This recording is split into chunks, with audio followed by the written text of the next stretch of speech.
এটা হচ্ছে নাট মন্দির আর এটা হচ্ছে কিন্তু মেন মন্দির।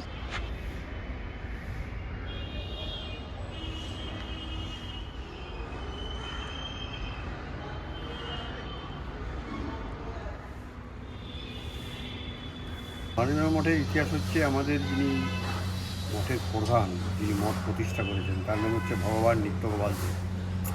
ইনি রামকৃষ্ণ সমসাময়িক। উনি এখানে ছিলেন।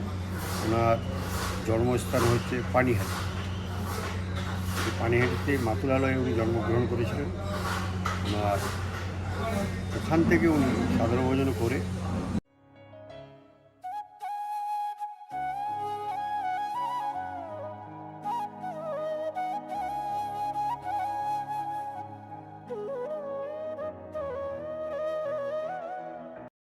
হ্যালো গাইস, আমি Konika Koyel, welcome back to my channel Konika Koyel vlogs. বন্ধুরা, আজকে আমরা চলে এসেছি কোথায় বলো তো?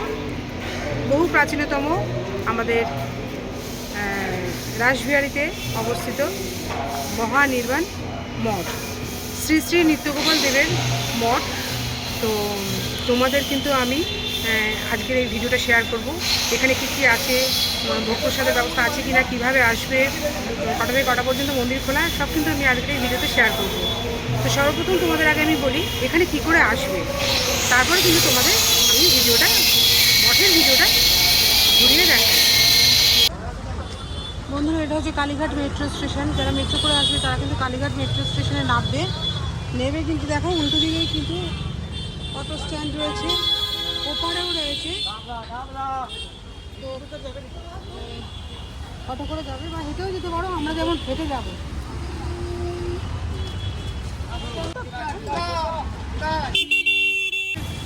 বন্ধুরা, এটা হচ্ছে আমাদের রাসবিহারী মোড়। তো যারা বাসে করে আসবে তারা কিন্তু এই রাসবিহারী মোড়ে নামবে। যারা ওই দিক দিয়ে আসবে, তোমার বারাসাত, মদনগ্রাম, হাজরার ওদিক দিয়ে আসবে, তারা কিন্তু এখানে নামবে। আর এদিকে কিন্তু তোমার টালিগঞ্জ, ভাঙড় হসপিটাল, মানে দক্ষিণ দিকটার দিকে। আর যারা মেট্রো করে আসবে তারা কিন্তু কালীঘাট মেট্রো স্টেশনে নেবে। এই গড়িয়াহাটের দিকে যেতে হবে। এই গড়িয়াহাটে যাব, গড়িয়াহাটের দিকে যাব। গড়িয়াহাটের দিকে যেতে গেলে কিন্তু আমাদের মহানির্বাণ মঠটা পড়বে। তো চলো, আমরা কিন্তু হেঁটেই যাব, অটোতে উঠবো না।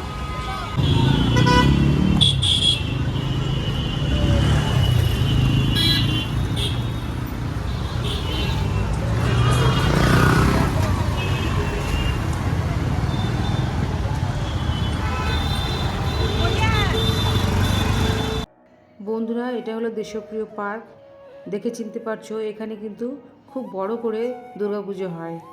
দেশপ্রিয় পার্কের পাশ থেকে আমরা আরও কিছুটা এগিয়ে যাব, গেলেই কিন্তু পেয়ে যাব ফোর্টিস হসপিটাল। ফোর্টিস হসপিটাল, তার পাশে কিন্তু মহানির্বাণ মঠ। এই দেখো, চলে এসেছি ফোর্টিস হসপিটালের সামনে। আর ওই যে গেরুয়া কালারের যে মঠটা দেখতে পাচ্ছ সামনে, সেটাই হলো আমাদের আজকের গন্তব্যস্থল, মহানির্বাণ মঠ।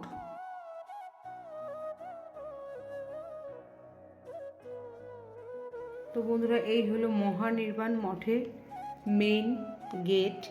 বন্ধুরা, এই যে হসপিটালটা দেখতে পাচ্ছ, ফোর্টিস হসপিটাল। ফোর্টিস হসপিটালের পাশে কিন্তু মহানির্বাণ মঠ। এটা কিন্তু মেন গেট। এটা প্রত্যেকদিন বিকালে খোলে, সকালে নয়। এর পরে একটা গেট আছে, দ্বিতীয় গেট, সেখান থেকে কিন্তু সকালে ঢুকতে দেয়। আর দেওয়ালের গায়ে লেখা দেখুন, দেওয়ালের গায়ে লেখা রয়েছে বাণীগুলো। সমস্ত বাণীগুলো দেখো, গেট শ্রী শ্রী নিত্যগোপাল দেবের বাণী।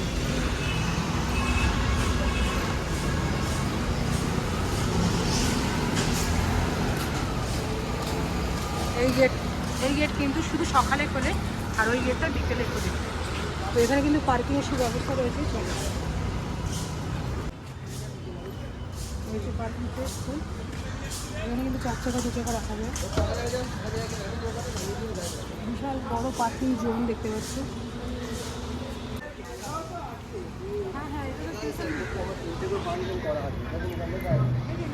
হ্যাঁ, মহানির্বাণ মঠ।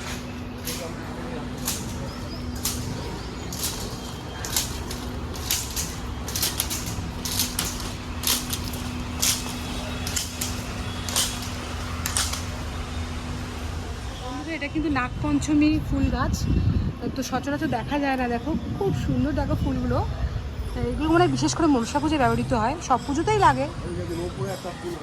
হ্যাঁ, দেখতে পাচ্ছ ফুলগুলো কি সুন্দর লাগছে। ওই দেখো ফুল, ওই একটা ফুল ফুটেছে। আর ওটা কি ফল? ওই যে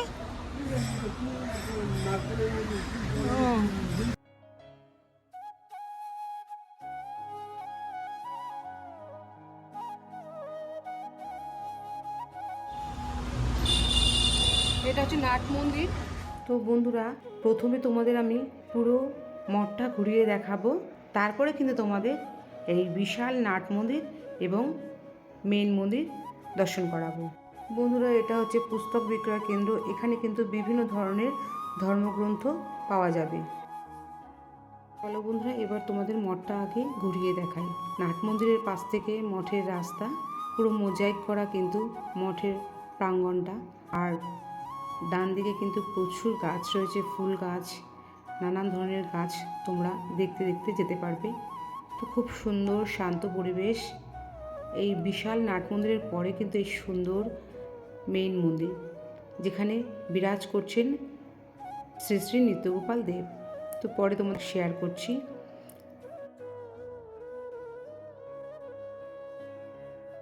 তো এই হলো পুরো বাগানে ভরা এই মঠটা। খুব সুন্দর এই মঠ।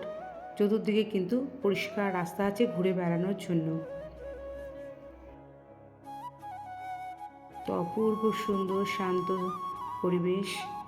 মানে আমাদের রাসবিহারী থেকে গড়িয়াহাট পর্যন্ত খুব জমজমাট এলাকা, প্রচুর যানবাহন চলে এবং লোকজন চলাচল করে। সেই রকম জায়গার ঠিক পাশেই একেবারে এরকম শান্ত পরিবেশ ভাবাই যায় না। তো এখানে দেখতে পাচ্ছ একটা লিস্ট টাঙানো রয়েছে, যার মধ্যে কিন্তু লেখা রয়েছে এই মঠ কত সালে প্রতিষ্ঠা হয়েছে এবং সমস্ত নিয়ম পদ্ধতি। তো তোমরা পজ করে সেটা দেখে নিও। তো চলো বন্ধুরা, এবারে তোমাদের এখানে একটা সুন্দর বাঁধানো পুকুর রয়েছে, প্রতিষ্ঠিত পুকুর, যে পুকুরে কিন্তু আমাদের শ্রী শ্রী নিত্যগোপাল দেব প্রত্যেক দিন স্নান করতেন। তো এই হলো সেই পুকুর। এই পুকুরের নাম হচ্ছে গুরুকুণ্ডু, মানে গুরুদেব প্রত্যেক দিন এখানে স্নান করতেন। তো বন্ধুরা, এই পুকুরে কিন্তু প্রচুর মাছ রয়েছে। মাছ দেখো দেখা যাচ্ছে। তো এখানে কিন্তু তোমরা মাছকে খাবার দিতে পারো। তো চলো বন্ধুরা, এবার তোমাদের বিশাল নাট মন্দির এবং মূল মন্দির ঘুরে দেখাই।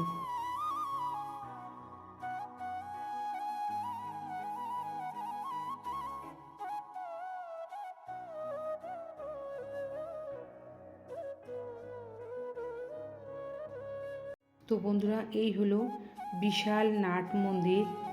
কতগুলো স্তম্ভের উপরে দেখো দাঁড়িয়ে আছে এবং এই নাট মন্দিরের ভেতরে তোমার শ্রী শ্রী নিত্যগোপাল দেবের কতগুলো ছবি সুন্দর করে সাজানো রয়েছে।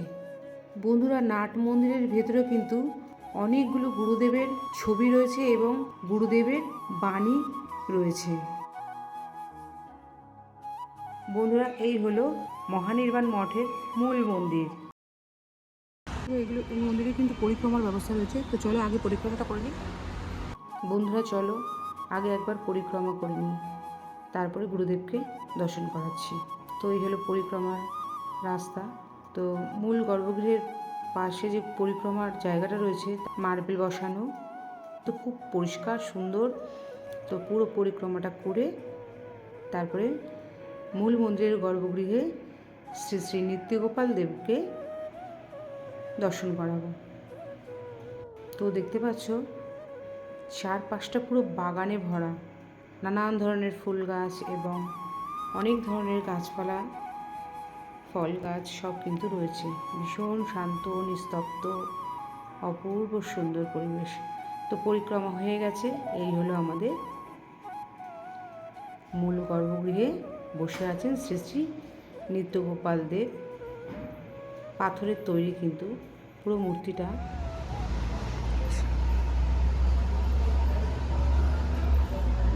বিশাল গর্ভগৃহ। এই হলেন বাবা শ্রী শ্রী নিত্যগোপাল দেব। এখানে কিন্তু ওনার সমাধি। সমাধির উপরেই কিন্তু ওনাকে স্থাপনা করা হয়েছে, সম্পূর্ণটা কিন্তু পাথরের।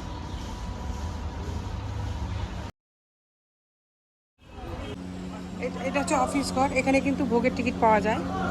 তো সকাল 9টা থেকে 9:30টার মধ্যে ভোগের টিকিট কাটতে হবে। আর এখানে কিন্তু এই ভোগ ঘর, এখানে কিন্তু খাওয়ানো হয়। বন্ধুরা, এখানে কিন্তু রয়েছে ভোগ ঘর এবং রন্ধনশালা। তো এটি হলো ভোগ ঘর।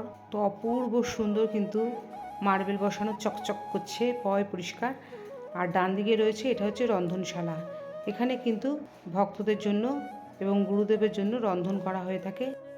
এই একটা রন্ধনশালা ভেতরে, মানে যখন অনুষ্ঠান হয়, বড় বড় অনুষ্ঠান হয়, তখন কিন্তু দুটো রন্ধনশালা লাগে। তো বন্ধুরা, এখন মহানির্বাণ মঠের বর্তমান মহারাজ ভাস্করানন্দ মহারাজের সঙ্গে কথা বলে জেনে নিই এই মঠের কিছুটা ইতিহাস। মঠের ইতিহাসটা যদি বলেন। মহানির্বাণ মঠের ইতিহাস হচ্ছে, আমাদের যিনি মঠের প্রধান, যিনি মঠ প্রতিষ্ঠা করেছেন, তার নাম হচ্ছে ভগবান নিত্যগোপাল দেব। ইনি রামকৃষ্ণ সমসাময়িক। হ্যাঁ, ইনি গুপ্তাবতার বলে ওনার খুব একটা প্রকাশ নেই। উনি প্রকাশ করতে দিতেন না খুব একটা। উনি এখানে ছিলেন। ওনার জন্মস্থান হচ্ছে পানিহাটি। এই পানিহাটিতে মাতুলালয়ে উনি জন্মগ্রহণ করেছিলেন। ওনার ওখান থেকে উনি সাধারণ ভোজন করে তারপর উনি চলে যান এখানে, এবং গোটা পৃথিবী উনি করেছেন, প্রদক্ষিণ করেছেন। চীন পর্যন্ত, যে চীনের ওখানে একটা পাথরে লেখা আছে মাতাও, উনি ওখান থেকে রিটার্ন নেন। এবং ওনার একটাই ছিল যে উনি পুরী যাবেন না, পুরী যাওয়া নিষেধ ছিল ওনার ঠাকুমা। পুরীতে গেলে পুরীর সঙ্গে জগন্নাথ দেবের সঙ্গে মিশে যাবে। যার জন্য রামকৃষ্ণদেব বারবার বলে গেছেন যে ইনি হচ্ছেন গৌরাঙ্গদেব, আমিই সেই। আমরা বারবার এসেছি, একসঙ্গে এসেছি, একসঙ্গে গেছি। যখন শ্রীকৃষ্ণ লীলা হয়েছিল তখন কৃষ্ণ বলরাম দুজনে একসঙ্গে এসেছিলেন। এইবারে উনি এসেছেন নিতাই গৌরাঙ্গদেবে। আবার এবারে এসেছেন, উনি এসেছেন রামকৃষ্ণ হয়ে, উনি এসেছেন নিত্যগোপাল দেব। এটা ঠাকুরের কথা, রামকৃষ্ণদেবের কথা, ওনার কথা। এবং ওনার অলৌকিক প্রচুর লীলা আছে, হ্যাঁ, যেগুলো তো মানে একটা ক্যাসেটা হবে না। এবং ওনার যে সাধনস্থল সেটা হচ্ছে হুগলি। হুগলিতে উনি গুপ্ত অবস্থায় থাকতেন, এবং হুগলি মঠে থাকাকালীন উনি অনেক সাধু ভজন করেছেন। এবং সেখানে উনি গুপ্ত অবস্থায় থাকতেন। সেই হুগলি মঠটা ডাচদের আমলে, যেটা আমরা শুনেছি, ডাচ মানে ইংরেজদের আগে, সেই মঠটা ছিল প্রায় 550-600 বছর আগেকার। সেটা পুনর্সংস্কার হয়েছে এবং সেখানে ঠাকুরের শ্রীমূর্তিও বসে গেছে, এবং সেটা প্রায় ভগ্ন অবস্থায় ছিল। এবং সেইটা এখন পূর্ণরূপে এখন বিরাজ করছেন, এবং ঠাকুরের শ্রীমূর্তি বসে গেছে, আরও সংস্কার চলছে। ভগ্ন প্রায় সে বহু বহু প্রাচীন, তো আগেকার সে বরফির দিয়ে তৈরি ওটা। তো ওখানে একটা কুণ্ড আছে যেখানে ঠাকুর ব্যবহার করতেন, স্নান করতেন। সেই কুণ্ডটা এখনও বিরাজমান ওখানে। এবং ওখানে যে খালি জায়গা আছে সেখানে আমরা অতিথি বা লেখাপড়ার জন্য ছেলেদের আমরা সংস্কার করছি, এখনও পর্যন্ত সংস্কার শেষ হয়নি। তারপরে উনি এখানে যখন আসেন, ওনার সমাধিস্থল হচ্ছে এইটা, যেখানে ঠাকুরের শ্রীমূর্তি রয়েছে তার নিচে আছে ঠাকুরের সমাধি। সেই সমাধিস্থল এখন আমাদের পুজো হয়। এবং শুধু এখানে নয়, আরও আমাদের ব্রাঞ্চ আছে, যেমন নবদ্বীপে আছে দুটো, হুগলিতে আছে, ঋষিকেশে আছে। এইভাবে আমাদের অনেকগুলি ব্রাঞ্চ যায়। কিছু ব্রাঞ্চ আছে সাধুভাবে, সেগুলো আমরা রক্ষা করতে পারিনি। হ্যাঁ, সেখানে আরও ছিল। তবে ঠাকুরের যারা ডাইরেক্ট শিষ্য, তারা প্রাচীন যারা ছিলেন, অনেক জায়গাতেই আশ্রম করেছিলেন। যেমন নলহাটি একটা আছে, হ্যাঁ, ঠাকুরের ডাইরেক্ট শিষ্য উনি নলহাটিতে করেছিলেন। এরকম বহু জায়গায় আমাদের রয়েছে, কিন্তু সেগুলো আমরা রক্ষণাবেক্ষণের জন্য অনেক জায়গায় আমরা এখনও পর্যন্ত নিতে পারিনি, বা সেগুলো হয়তো অন্য সম্প্রদায়ের হাতে চলে গেছে, বা আমাদেরও হয়তো যারা পূর্বে ছিলেন তারা জানেন যে হয়তো ব্যবহার করতে পারবে না। সেভাবে অনেক বৃন্দাবনে ছিল, সেই বৃন্দাবন থেকে ওনারা এখানে চলে এসে সেটাকে বৈষ্ণব সম্প্রদায়ে দিয়ে সেগুলো আছে, মানে সেবা চলছে। ওনার শেষ জীবনটা মানে এখানেই উনি কাটিয়েছেন? না, ওটা কাটিয়েছেন হুগলিতে। ও, হুগলিতে কাটিয়েছেন। হুগলিতেই দেহত্যাগ করেছেন। না, আপনি বলি সমাধিস্থল বললেন। হ্যাঁ, ওখান থেকে দেহটা নিয়ে আসা হয়েছিল এখানে। আচ্ছা। তখন এবং তখন প্রথমে আসে শিয়ালদা, শিয়ালদা থেকে আবার এখানে গরু গাড়িতে করে নিয়ে আসা হয়। আচ্ছা। তারপরে এখানে সমাধি দেওয়া হয়। এবং সমাধির যে মন্দির, সেটা ওনারই এক ভক্ত তখনকার দিনে ইঞ্জিনিয়ার ছিলেন, গোল্ড মেডেলিস্ট। উনি 4টে নকশা করেছিলেন মন্দিরের। তার মধ্যে এই একটা নকশা ওনার পছন্দ হয়েছিল, চারদিকে দরজা থাকবে, বেদি এইভাবে থাকবে, বেদির পিছনে বীজ মন্ত্র থাকবে। উনি যেগুলো বলেছিলেন সেইভাবেই তৈরি করা হয়েছে এবং ওনার ভক্তই ওটা করেছিলেন। তাছাড়া গড়িয়াতে আমাদের একটা মঠ আছে, সেটাও এক ভক্ত করেছিলেন ঠাকুরের। ওটা তো ঠাকুরের শিষ্য ছিলেন না বুঝি না? গড়িয়াতে ঠাকুরের শিষ্য ছিলেন না? হ্যাঁ, উনি ওখানে দীর্ঘদিন ছিলেন। সেই গড়িয়া এখন ভেঙে আমরা এখন সেই মঠটাকে তৈরি করার আমরা প্রায় তৈরি হয়েই গেছে। এখনও ঠিকমতো আর কি ওখানে লাইন বা জল এখন আমরা পাই, যার জন্য ওটা এখন ব্যবহার করা যাচ্ছে না। এবং সেখানে পারিপার্শ্বিক অনেকেই মানে আমাদেরই জায়গাতে আছে, তাদের সংসার চলছে ওইভাবে। হ্যাঁ, মিষ্টির দোকান আছে, ফলের দোকান আছে, এইসব আছে, কাপড়ের দোকান আছে। এইভাবে আমাদের সমাজ এগিয়ে যাচ্ছে। আর আমাদের হচ্ছে প্রতিদিন একজন করে ডাক্তার বসে, রাত্রে এবং দিনে অনেকে সেবা পায় এখান থেকে। ওষুধ ফ্রি দেওয়া হয়, ফ্রি দেওয়ার ফলে অনেকেই উপকৃত হয়, বহু লোক আসে। কি হোমিওপ্যাথিক না অ্যালোপ্যাথিক? হোমিওপ্যাথিকও আছে, এলাপাথিকও আছে, দুটোই আছে, ফ্রি ফ্রি। ফ্রি। এবং আমাদের যে দান ধ্যানটা করা হয়, কি যেমন কি বার বসেন ডাক্তারবাবু? ডাক্তারবাবু বসেন বৃহস্পতিবার আর শুক্রবার বসেন এলাপাথিক। আর কটায় বসেন? উনি আসেন ওই 6:30 থেকে 7টার মধ্যে সন্ধে। পেশেন্ট যতক্ষণ থাকে উনি ততক্ষণ থাকবেন। আর হোমিওপ্যাথিক যেটা আছে সেটা ধরুন ওনারা আসেন 9টা, 9:30, 10টায়। ডক্টর গিরি, যিনি হচ্ছে হোমিওপ্যাথি কলেজের প্রফেসর, আর কি কি বার আসে? শুক্রবার, বৃহস্পতিবার। এই দুটো দিন উনি আসেন। বাকি যারা আছে হোমিওপ্যাথিক আছে। হোমিওপ্যাথিকের এতে প্রচণ্ড ভিড় হয়, অনেক সময় পেশেন্ট আমাদের নিতে পারে না, ডাক্তারবাবু লোকটা নিতে পারে না। 30, 35, 40 জন পর্যন্ত হয়ে যায়। হ্যাঁ, ওনার নাম হচ্ছে ডক্টর এস.এন. গিরি। এইভাবে আমাদের চলছে। তারপর আইলার ঝড়ে যেসব আমরা দান ধ্যান করে এসেছি, অনেক গরিব জায়গায় গেছি, নদীর ওপারে গেছি। হ্যাঁ, তারপর আমাদের ওই বিধবা গ্রাম যেটা আছে সেখানে আমাদের অনেক কিছু দেওয়া হয়েছে। 3খানা স্কুল চলছে, অলরেডি তৈরি হয়ে গেছে স্কুল, সেখানে পড়াশোনার ব্যবস্থা আছে। যে টিচাররা থাকবেন তাদের সমস্ত কিছু ব্যয়ভার আমরা বহন করবো, তাদের বেতন থেকে আরম্ভ করে ছেলেদের বই, সেগুলো অলরেডি দেওয়া হচ্ছে, ছেলেদের বই বাইরে। তারপর অনেক কিছু পেশেন্ট আছে, যেমন ক্যান্সার পেশেন্ট আছে, তার সমস্ত কিছু খরচা আমরাই দিই। হ্যাঁ, সেই যেইভাবে সে উপকৃত হয়, খাওয়া দাওয়ার খরচা আমরা কিছু দিয়ে দিই এখান থেকে, ফল টল ইত্যাদি। এইভাবে আমাদের এখানে চলছে। আচ্ছা, এই মঠটা মানে কত সালে মানে প্রতিষ্ঠিত হয়েছে? মানে এমনি তো ধরুন আমাদের 1301 সাল লেখা আছে, আরও 10 বছর পিছিয়ে যেতে হবে। 1301 সালে প্রতিষ্ঠা হয়েছে, কিন্তু মন্দিরটা তো তৈরি হয়েছে আরও 10 বছর পিছনে মানে আগে। আগে। আচ্ছা, এই মঠে মানে ভোগের ব্যবস্থা আছে? হ্যাঁ, মানে কি কি বার প্রত্যেকদিনই ভোগ খাওয়ানো হয়? প্রতিদিনই ভোগ দেওয়া হয়, একটা টোকেন কাটতে হয় 50 টাকা দিয়ে। কটা থেকে কটার মধ্যে আসতে হবে? আপনাকে ওই 9:30টার মধ্যে আসতে হবে। আর আমাদের আরতি হয় ঠিক 12টা 5:05, 11:30টায় ভোগ লাগে। তারপরেই আমাদের প্রসাদ দেওয়া হয় এবং সেই টোকেন দেখিয়ে আপনি প্রসাদটা পাবেন।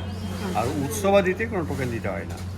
যেমন ধরুন আমাদের 22 তারিখ থেকে উৎসব আছে, 28 তারিখ পর্যন্ত, তাতে টোকেন লাগবে না, যে আসবে সেই প্রসাদ। ভোগ দিলে হ্যাঁ। ভোগ দিলে আর যাওয়া হয় না, সেটা তো আলাদা জিনিস, ভোগ দিচ্ছে, আজকে ভোগ দিচ্ছে। সেটা আলাদা জিনিস। কেউ যদি আপনি পার্সোনাল ভোগ দেন, আপনি লোককে ঢুকতে দেবেন না, আচ্ছা। সেটা তারা বলতে। আর যদি ধরুন দূর থেকে আসছে, হ্যাঁ। মানে আসতে এখানে দেরি হবে, তাহলে তো একটা মানে ফোন, না, তাকে একটা টেলিফোন করে দেবেন হ্যাঁ, ফোন যে আমরা নাম্বারটা যাচ্ছি, একটু- কিন্তু আপনাকে ওই দুপুর 1টার মধ্যে আসতে হবে। কারণ আমাদের যেসব ছেলেরা আছে তারা তো সেই রাত 3:30, 4টে থেকে এসে রান্নাবান্না করে, এবারে তারা ধরুন এখানে এসে বিশ্রাম করবে, আবার 3টের সময় মন্দির খুলবে, সেই জন্য সেই মন্দির পরিষ্কার করা আছে, ফল কাটা আছে। হ্যাঁ, বলছি এই মন্দির কটায় খুলে, মানে এই মঠ? মঠ তো খুলে 4টেই, হুম, 4টেই খুলে মন্দির পরিষ্কার পরিচ্ছন্ন করা হয়, মোছা হয়। তারপরে ঠিক 4:30, 4:45 আমাদের মঙ্গলা আরতি হয়। হ্যাঁ, যেটাকে আমরা আচমনি বলি, সেটা এরকম স্বাভাবিক দিনের জন্য। হুম। হ্যাঁ, তারপরে আমরা 7টাতে একটা বাল্যভোগ লাগে, বাল্যভোগ লাগার পর পুজো বসা হবে। পুজো হতে হতে ধরুন ওই 10:30, 11টা হয়ে যায়, যখন যেভাবে পুজোটা হয় আর কি। এবং ওকেশনে তো একটু বেশি দেরি হয়। যেমন আমাদের যেটা উৎসব বললাম, সেই উৎসবে ধরুন প্রচণ্ড ভিড় হবে, পুজো বসাও দেরি হবে, ভোগও সেইভাবে, এবং সেই সময় ভোগ যে আসবে সেই পাবে, তখন টোকেনের কিছু ব্যাপার নেই। আচ্ছা, বন্ধ হয় সকালে কটা? সকালে আপনার বন্ধ হবে ঠিক ওই 12টা, 12:10-15 মন্দির বন্ধ হয়ে যাবে। তা বিকেলে খুলে কটা? বিকেলে 3টেই খুলবে, আর রাত কটা পর্যন্ত খুলে? ওই 9:30, 8:30, 9:30 প্রত্যেক দিন? প্রতিদিন। তারপর আবার ঠাকুরের ভোগ লাগবে। হ্যাঁ, ভোগ লেগে করতে করতে 9টা, 9:30 হয়ে যায়। আচ্ছা, এখানে দীক্ষা নেওয়ার ব্যবস্থা আছে? হ্যাঁ, সেই ব্যবস্থা। এখানে দীক্ষা নেওয়ার ব্যবস্থা কি, মানে পদ্ধতিটা কি? করতে পদ্ধতিটা হবে? হচ্ছে প্রথমত যে ভক্ত নেবে। ঠাকুরের বই টইগুলো একটু পড়তে হয়। হুম। বই পড়ে তাকে জিজ্ঞেস করা হয় যে ঠাকুর সম্বন্ধে সে কি জানলো, এলেই দীক্ষা হবে না কিন্তু। তো জানলো। আর আমাদের সিস্টেম আছে, একটা ফর্ম ফিল আপ করতে হয় 200 টাকা দিয়ে। আপনি দীক্ষা নেবেন না, একটা ফর্ম ফিল আপ করে যেতে হয়।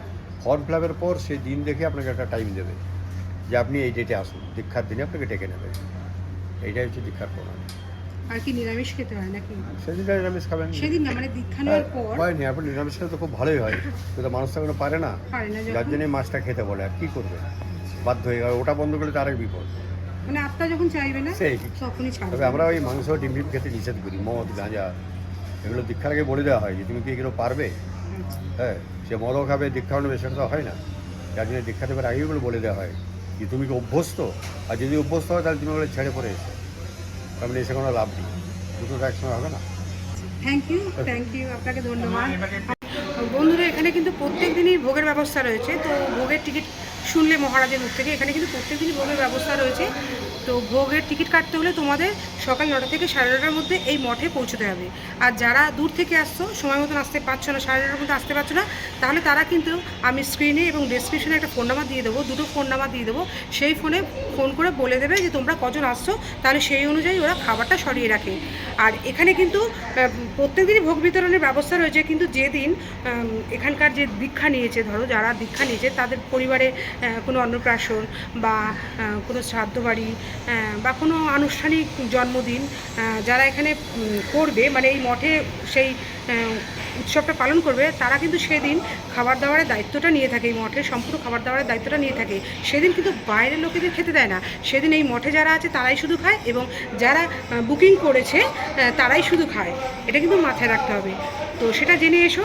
মানে যেদিন কিন্তু লোক এখানে বুকিং করে, মানে ভক্তরা যারা দীক্ষা নিয়েছে, তার বাড়ির ধরুন অন্নপ্রাশন গুরুদেবের মন্দিরে করবে, বা শ্রাদ্ধ কেউ মারা গেছে, শ্রাদ্ধ এই গুরুদেবের মন্দিরে অনুষ্ঠিত করবে, তখন কিন্তু তাদের সমস্ত খাবার দাবারের আইটেমটা, খরচাটা কিন্তু সেই ভক্তের বাড়ির লোকেদের থাকে। সেই জন্য বাড়ির লোকেদের, মানে আমাদের মতন বাড়ির লোকেদের খেতে দেয় না। তো সেটা কিন্তু মাথায় রেখে আসবে, ফোন করে জেনে আসবে। দেখো কি সুন্দর ঠাকুরের গান হচ্ছে। প্রত্যেক দিন কিন্তু এখানে ঠাকুরের গান হয়। আর ঠিক 11টা নাগাদ কিন্তু ভোগ আরতি হয়।